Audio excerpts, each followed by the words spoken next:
रस्ते वाहतूक मंत्री नितीन गडकरी यांची खासदार नारायण राणेंनी भेट घेतली। गडकरी यांच्या दिल्ली येथील निवासस्थानी भेट घेतली। रत्नागिरी सिंधुदुर्ग जिल्ह्यातील मुंबई गोवा महामार्गाचं राहिलेलं काम गणपतीपर्यंत पूर्ण व्हावं, तसेच पत्रादेवी ते राजापूर भागाचं सुशोभीकरण पूर्ण व्हावं अशी मागणी त्यांनी निवेदनाद्वारे केली आहे।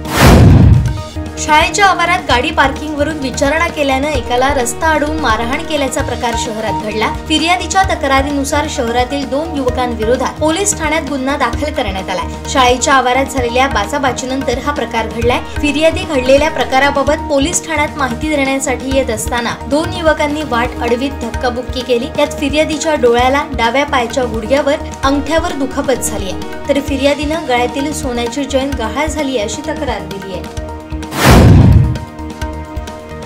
राज्य परिवहन महामंडळामार्फत हिंदू हृदय सम्राट बाळासाहेब ठाकरे स्वच्छ सुंदर बस स्थानक स्पर्धेचा निकाल महाराष्ट्र राज्य परिवहन महामंडळाचे जनसंपर्क अधिकारी अभिजित भोसले यांनी जाहीर केलाय।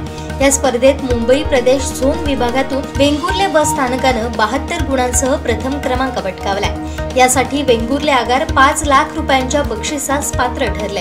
या स्पर्धेत सहभागी झालेल्या सिंधुदुर्ग जिल्ह्यातील 18 बस स्थानकांची तपासणी कोल्हापूर, सांगली, रत्नागिरी विभागाच्या समितीमार्फत झाली।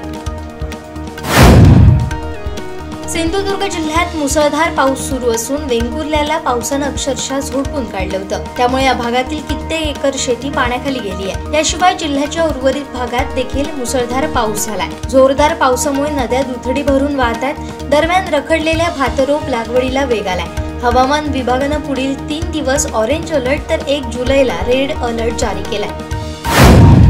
आषाढी वारीसाठी जगद्गुरू श्री संत तुकाराम महाराजांच्या पालखीचं पंढरपूरकडे प्रस्थान होणार आहे। पालखी सोहळ्यासाठी राज्याच्या कानाकोपऱ्यातून लाखो वारकरी देहूत दाखल झाले। पहाटेपासूनच या प्रस्थान सोहळ्याला सुरुवात झाली। देहूकर महाराजांच्या काल्याच्या कीर्तनानं वातावरण प्रफुल्लित झालं। यानंतर दुपारी 2च्या दरम्यान या पालखी सोहळ्याचं प्रस्थान होणार आहे।